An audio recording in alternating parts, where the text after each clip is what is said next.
यीशु है, praise the Lord. आप सबों को परमेश्वर का वचन सुनने के लिए हार्दिक स्वागत करता हूं। अक्सर इंसानों को देखने के बाद में बाहर से जैसे दिखते हैं अंदर से वैसा ही होंगे, ये कोई ज़रूरी नहीं है। कई बार ऐसा दिखता है बाहर से बहुत कोमल, बहुत सज्जन दिखाई देते हैं, अंदर से कुटिलता से भरा भी हो सकते हैं। लेकिन परमेश्वर के मामला ऐसा नहीं है। परमेश्वर के बारे में जैसा हम देखते हैं वो सच्चा है, पवित्र है और अच्छे है, और दूसरों को भी देने के मामले में वो ऐसा ही है।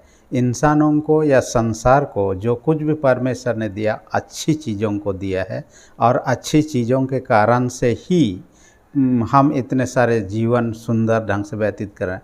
हालांकि मनुष्य अपने पाप के कारण से परमेश्वर का दिया हुआ सब कुछ को हम बर्बाद करने में लगे हुए।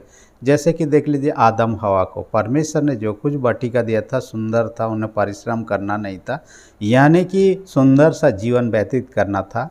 परंतु पाप के कारण से उनको बारिश से निकाल दिया गया। उनका जीवन दुखदायी होने का कारण वो स्वयं जिम्मेवार थे। वैसे ही अभी वर्तमान का जीवन हमारा है। हमें भी परमेश्वर ने दिया है जो कुछ भी है, घर द्वार परिवार नौकरी या जो कुछ भी है परमेश्वर की ओर से है। वह फिर भी हमारा चाल चलन के कारण से हमारा जीवन उस प्रकार का इस दुनिया में बेहतर नहीं है, परंतु कई प्रकार के कठिनाई चुनौतियों को हम सामना कर रहे हैं। जो भी रहा, लेकिन परमेश्वर उत्तम चीज़ देता है। वरदानों के मामले में, गुणों के मामले में, जो टैलेंट के मामले में कहिए, परमेश्वर की ओर से दिया जाता है। इसलिए आज का शीर्षक ही मैंने रख दिया परमेश्वर के अच्छे उपहार। परमेश्वर के अच्छे उपहार, और इसके अंतर्गत में हम 2 पॉइंट पर चर्चा करेंगे। इससे पहले कि हम पॉइंट पर चर्चा करेंगे, इस पत्री का जो लेखक है याकूब, जो कि यीशु का भाई, याकूब की पत्री 1 अध्याय 16 से 21 पद जब देख रहे हैं, ये याकूब यीशु का भाई ही था। शुरुआत में यीशु पर विश्वास नहीं करता था, परंतु बाद में विश्वास करता है, और कहा जाता है कि यरूशलेम का अगुआ बन गया और यरूशलेम मंडली का सेवकाई करता था। हालांकि 62 ईस्वी में उसे मार डाला गया और वो मृत्यु को प्राप्त करता है। जैसे भी रहा, लेकिन उन्होंने सेवकाई किया, और उन्होंने अपने मृत्यु से पहले इन पत्रियों को लिखा, विशेषकर उन मसीहों को जो तितर बितर रह रहे हैं, यानी कि सारे संसार के मसीहों के लिए ये पत्र उन्होंने लिखा। कहिए कई विद्वान लोग ये मानते हैं 50 ईस्वी तक में इस पत्र को लिख दिया गया था, लेकिन कई लोग ये मानते हैं कि मरने से पहले जो 62 ईस्वी में उन्होंने मृत्यु को प्राप्त कर लिया। जो भी रहा, लेकिन आज आपके मेरे लिए भी ये पत्र लिखता है। दूसरे पत्रियों में हम लोग क्या करते हैं, सैद्धांतिक बातों को ज़्यादा देखते हैं, लेकिन इस पत्र में व्यवहारिक बातें, जो मसीह जीवन के व्यवहारिक बातें हैं, कलीसिया से जुड़े हुए व्यवहारिक बातें हैं, उन चीज़ों पर, विश्वास से जुड़े व्यवहारिक बातों पर ज़्यादा चर्चा करता है। हम आज का शीर्षक जो परमेश्वर के अच्छे उपहार का अंतर्गत 2 पॉइंट पर चर्चा करेंगे। सबसे पहला पॉइंट में कहता है परमेश्वर उत्तम वरदानों का स्रोत है। उत्तम वरदानों का स्रोत है। यहाँ वरदान कहिए, उपहार कहिए, या सांसारिक भाषा में कहिए टैलेंट कहिए, प्रतिभा कहिए, ये परमेश्वर देता है। हर एक में अलग अलग प्रकार का टैलेंट देता है, वरदान देता है, और जो जिसको जो चाहता है परमेश्वर उसको दे देता है। एक प्रकार का सबको नहीं देता है, और सबको अलग अलग अपने ढंग से देता है। किसको ज़्यादा देता है, इसको काम देता है। यही बात है कि जो वरदान हमें दिया गया उसका सदुपयोग भी होना चाहिए, क्योंकि उसका यदि लेखा लिया जाएगा तो आपको मुझे ही देना पड़ेगा। और लेखा देने का कारण इसलिए है कि आपको यदि कोई व्यक्ति 10 रुपया दे रहा है, 10 रुपया का आपको हिसाब मांग सकता है। 100 रुपया दिया तो 100 रुपया का हिसाब, 1000 रुपया ले तो 1000 रुपया का, 1 लाख रुपया दे तो 1 लाख रुपये का हिसाब। उससे ज़्यादा काम का उससे नहीं चाहिए। वो जो कुछ दिया उसका, परमेश्वर वैसे ही जो कुछ देता है उसका हिसाब यदि हमें देना हो। परमेश्वर उत्तम चीज़ क्यों देता है? क्योंकि स्वयं उत्तम परमेश्वर है और हम उसके संतान हैं। कोई भी बेटे माता पिता अपने बेटा बेटियों को, बाइबल में जैसे कहता है, कोई आपको रोटी मांगे तो सांप तो नहीं देगा ना, अंडा मांगे तो बिच्छू तो नहीं देगा ना। कोई माता पिता अपने बच्चों के प्रति ऐसा तो नहीं करता है। तो हमारा स्वर्गीय पिता ऐसा क्यों करेगा? इसलिए उत्तम चीज़ देता है जो उसके पास में है। और यहाँ कहा था ज्योतियों के पिता। ज्योतियों के पिता मतलब परमेश्वर ज्योतियों का पिता है। पहला जो है ना 1 अध्याय 5 पद के अनुसार में कहता है परमेश्वर ज्योति, उसमें कुछ भी अंधकार नहीं है। हम उसके बेटा बेटी होने के नाते ज्योति के संतान है, इसलिए ज्योतियों के पिता कह के कहा गया। दूसरे प्रकार में इसको इस प्रकार से भी समझा जाता है, जो ज्योति है, सूरज चाँद तारे गण जो है ज्योति प्रकट करते हैं, इनको बनाने वाला परमेश्वर है। इसलिए उनका मालिक को ज्योतियों का पिता के रूप में कहा गया। जो भी रहा, लेकिन यहाँ ज्योतियों का पिता की ओर से ये उत्तम वरदान दिया जाता है। वरदानों का जो कुछ भी हम पाते हैं, मन चुन चुन कर परमेश्वर हर एक को देता है। ये उस प्रकार का समझ सकते हैं, मधुमक्खी, हनी बी। आप देखते हैं मधुमक्खी लोग क्या करते हैं, यहाँ वहाँ घूमने लगते हैं, घूम घूम कर फूलों, इस फूल से उस फूल, इधर उधर भटकते भटकते ये लोग ऐसे मधु को वहाँ से ग्रहण करते हैं, कलेक्ट करते हैं। गड़बड़ चीज़ों को नहीं लाते हैं, मधु को ही, मीठा स्वादिष्ट और अच्छे चीज़ों को ही ग्रहण करके एक जगह जमा करते हैं।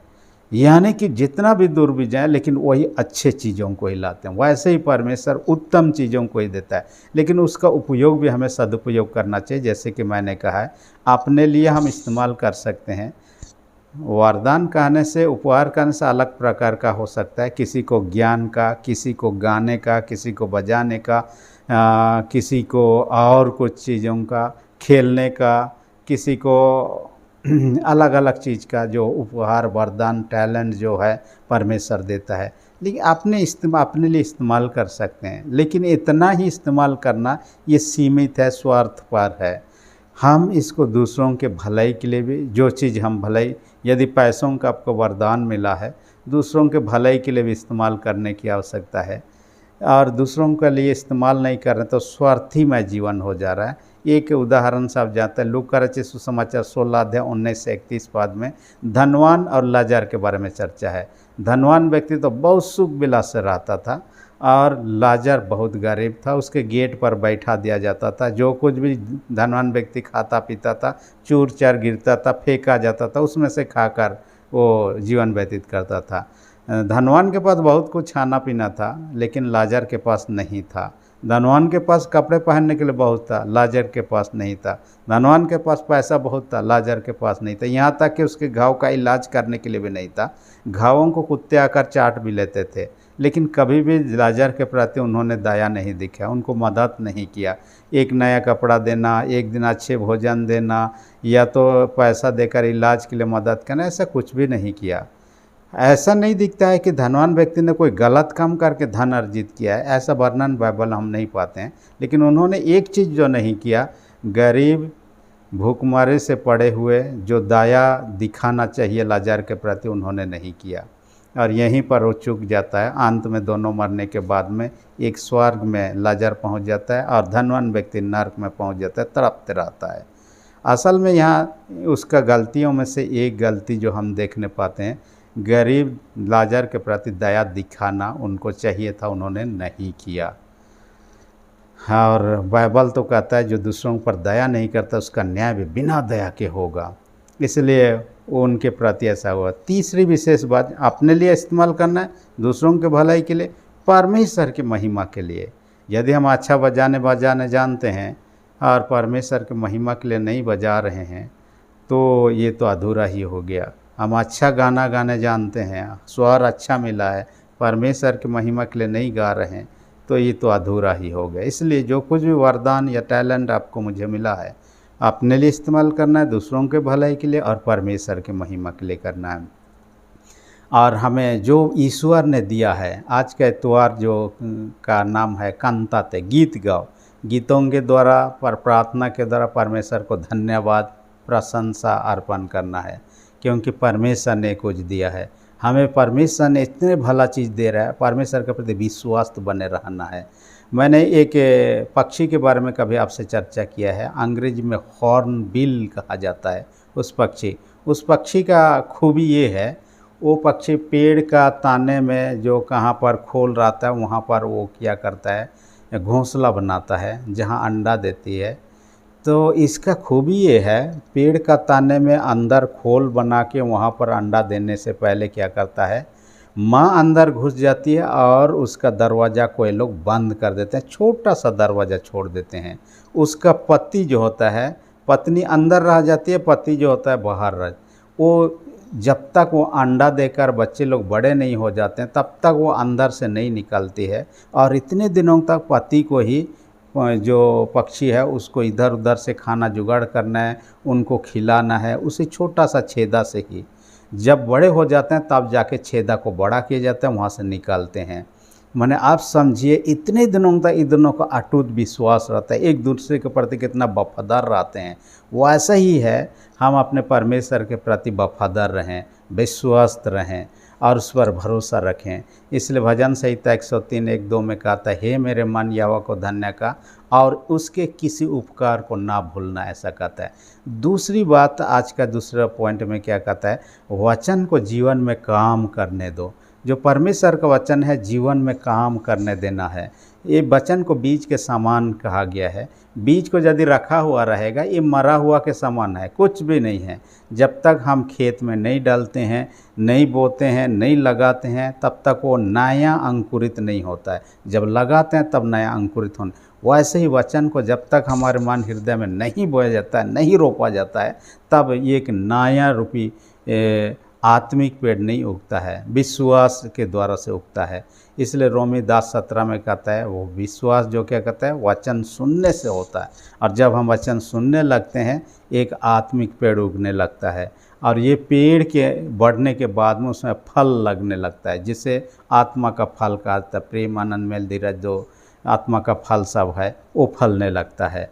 इसलिए आपको मुझे क्या करना है, यहाँ और 3 विशेष बातों को कहता है। इसलिए हर एक व्यक्ति सुनने के लिए तत्पर, बोलने में धीरा और क्रोध में धीमा कहता है। यानी वो सुनने के लिए तत्पर, हर चीज़ को सुनने के लिए नहीं, गलत चीज़ों को सुनने के लिए नहीं कहता, वचन को सुनने के लिए कहता है।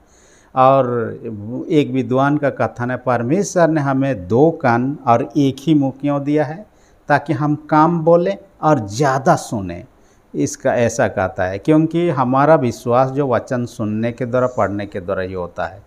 और जितना वचन पढ़ेंगे, सुनेंगे, उतना ही हम विश्वास में मजबूत और आगे बढ़ेंगे। और जब तक हम वचन को नहीं लेंगे अंदर, ये काम नहीं करेगा। जैसे मेडिसिन, हाँ, बाहर में रखा हुआ रहेगा, उसका कुछ काम का नहीं है। जब हम लेते हैं अंदर में, तब मेडिसिन अपना काम करता है, हमारी बीमारी दूर होता है, हम ठीक होने, स्वस्थ होने लगते हैं। जैसे दूध भी छोटे बच्चे पीने के बाद में स्वस्थ रहते हैं, इसका वृद्धि होता है। यदि दूध बाहर में रहेगा तो कुछ काम का नहीं है। हाँ, गलत चीज़ लेने से हमारा जीवन में भी गलत प्रभाव, जैसे यदि जहर कोई यदि लेता है, उसका असर भी पूरा शरीर पर होता है। वैसे गलत चीज़ों को हम सुनने लगेंगे, उसका असर भी हमारे जीवन पर गलत, जैसे कि जहर के समान होने। इसलिए अच्छे चीज़ों को और परमेश्वर के वचन को सुनने के लिए तत्पर हमें रहना चाहिए। दूसरा क्या कहता है, बोलने में धीरा। हम कई बार उतावली से बोलने लगते हैं, लेकिन हमारा जो गलत बोलते हैं उसी से हमारा न्याय का दिन में हमारा गलतियों को पकड़ा जाएगा। इसलिए अच्छा है, बुद्धिमान व्यक्ति के बारे में नीति वचन 17:27 पद में क्या कहता है, बुद्धिमान व्यक्ति संभाल कर बोलता है और यो ऐसे ही मूर्खतापूर्ण नहीं बात करता है। इसलिए आपको मुझे भी बोलने में धीरा होना चाहिए। धीरा का मतलब है स्लो बोलना, ऐसे नहीं है, मधुर से बोलना है, कड़वाहट नहीं बोलना है। क्योंकि जो कुछ हम बोलते हैं या तो मधुर होगा या कड़वा होगा। मधुर होगा उसका प्रभाव अच्छा होगा, कड़वा बोलेंगे उसका कई लोगों को ठेस लगेगा, ठोकर लगेगा। मानो कि वो तो एक तलवार के समान है और हमारे हृदय में छेदा जा रहा है, बेधा जा रहा है, उस प्रकार का होने लगता है। और यहाँ पर बाइबल में बात करने का ये को पानी का सोता के साथ तुलना किया गया है। पानी का सोता या तो मधुर वाला सोता होगा या खरा वाला सोता होगा। एक साथ में खरा मधुर एक साथ नहीं होगा। तो हम जो बोलते हैं, हमारा जो सोता है, मुंह का सोता है, मधुर होना चाहिए, खरा नहीं होना चाहिए कहता है। लेकिन कभी मधुर बोलेंगे, कभी खरा बोलेंगे। सोता ऐसा नहीं रहता है, मधुर सोता होगा या खरा सोता होगा। तो हमारा मुंह से या तो मधुर ही निकले या खरा निकले, एक प्रकार का होना, दोनों एक साथ नहीं रहना चाहिए, ऐसा कहता है। तीसरी बात क्या कहता है, क्रोध में धीमा हो। और क्रोध हमें ईश्वर से दूर कर देता है, परमेश्वर के धर्म का निर्वाह नहीं कर सकता है, ऐसा कहता है। और ये क्रोध जो है ना केवल आत्मिक रूप से नुकसानदेह है, परंतु ये हमारे शारीरिक बीमारी का कारण भी हो सकता है। क्रोध के कारण से बीपी भी हाई हो सकता है, डिप्रेशन भी हो सकता है, कई प्रकार के एंग्जाइटी, अन्य अन्य प्रकार की बीमारी होने का खतरा रहता है और ये हमारे संबंधों को बिगड़ देता है। क्रोध अवस्था में हम क्या क्या बातें बोलने लगते हैं जो कि हमारे एक दूसरे के साथ जो संबंध रहता है उसे खराब करने लगता है। मैंने अलेक्जेंडर द ग्रेट, सिकंदर महान का जीवन का बारे में मैं पढ़ रहा था। उसका एक सैनिक था, बाद में सेनापति, बड़ा ऑफिसर बन गया और उस व्यक्ति का नाम था क्लीटोस। और क्लीटोस बहुत ही साहसी योद्धा, लड़ाकू था। एक बार क्या हुआ, लड़ाई के समय में सिकंदर को उसके शत्रुओं ने घेर लिया। आगे तरफ तो लड़ रहा है लेकिन पीछे तरफ से उनको क्या करने लगा, मार ही डालने वाले थे। इसी घड़ी में क्लीटोस उनके आकर बचा लेता है। यानी कि क्लीटोस नहीं होता तो उस दिन लड़ाई में सिकंदर महान का मृत्यु तय दिख रहा था। लेकिन लड़ाई के बाद में, जीत हासिल के बाद में खुशियाँ मनाते हैं। खुशियाँ मनाते समय शराब उराब पीने लगते हैं और कई सैनिक लोग सिकंदर महान को उसके पिता जो फिलिप था, फिलिप से महान बताने लगे। उस समय क्लीटोस ने एक बात कहा, हम सिकंदर महान का पिताजी फिलिप को हम लोग तुच्छ नहीं जानना चाहिए। उन्होंने जो किया वो उन्होंने भी बहुत बहादुरी का काम किया, इसलिए उसके प्रति हमें अनादर व्यक्त नहीं करना चाहिए। इसी बात को लेकर सिकंदर के साथ में बहस हो गया। सिकंदर महान का बहादुरी बखान हो रहा है, जय जयकार हो रहा है तो वो खुश हो रहा है, लेकिन उसके पिताजी के पक्ष में ये बोल दे क्लीटोस तो उसके साथ बहसबाजी हो। इतना गुस्सा हो गया कि बहसबाजी बढ़ने के कारण, और पिया हुआ था, शराब के नशे में था, लोग धूत था, अचानक से बर्छा उठा और मार दिया। गुस्से में था और मार दिया। लेकिन बाद में, मरने के बाद में, उसका गुस्सा शांत होने के बाद में बहुत पछतावा करने लगा, रोने लगा। एक महान योद्धा व्यक्ति जिसने उसका जान को बचाया था, उस व्यक्ति को उन्होंने गुस्से के कारण से मार डाला। कई दिनों तक ठीक से खाना पीना नहीं खाया, विलाप करते रहा। लेकिन वैसा करने से भी क्या फ़ायदा है, गुस्से के कारण से उसको मार डाला जिस व्यक्ति ने उसको जान बचाया था। तो कई बार गुस्से के कारण से हम ऐसे काम करते हैं जो कि नहीं करना चाहिए। इस व्यक्ति ने भी ऐसा किया, बाद में पछताने से क्या होगा, इस व्यक्ति ने पछताया। इसलिए वचन को यदि हमारे हृदय में काम करने देना है तो गुस्से को भी हमारे मन हृदय से दूर रखना चाहिए। हाँ, और हमारे मन हृदय को कोमल रखना चाहिए, क्योंकि कोमल मिट्टी में बीज क्या होता है, अच्छा बढ़ता है। और ऐसा ही हमारे मन अंतःकरण यदि कोमल रहेगा, परमेश्वर का वचन अच्छा काम करेगा, हमारे जीवन में परिवर्तन आने लगेगा। नया अंकुरित होने के बाद में नया पेड़ जैसा उगता, हमारे जीवन में नयापन आने लगेगा। हाँ, इसलिए यहाँ पर 21 पद में कहता है हमारा उद्धार का काम कर सकता है। हम विश्वास में दृढ़ होते जाएंगे, प्रभु में बने रहेंगे तो प्रभु के अनुग्रह से हम उद्धार प्राप्त कर सकते हैं। परमेश्वर ऐसा करने हमारी सहायता अगुवाई करे। आमीन। हम प्रार्थना करें। सेनाओं के जीत पिता, धन्यवाद देते हैं आज के वचन का हमसे बात है कि हर एक सुनने वाले छोटे बड़े सबों को स्वर्ग आशीष से भर दे। जो लोग बीमार हैं उनको यीशु के नाम से चंगाई दे। जिनके विश्वास कमजोर, उनके विश्वास को दृढ़ मजबूत कर। प्रार्थना यीशु के नाम से मांगते हैं, आमीन। यदि अब तक आपने मेरे चैनल को सब्सक्राइब नहीं किया, इसी घड़ी सब्सक्राइब कर दीजिए। वीडियो अच्छा लगे तो लाइक बटन को भी दबा दीजिए। धन्यवाद।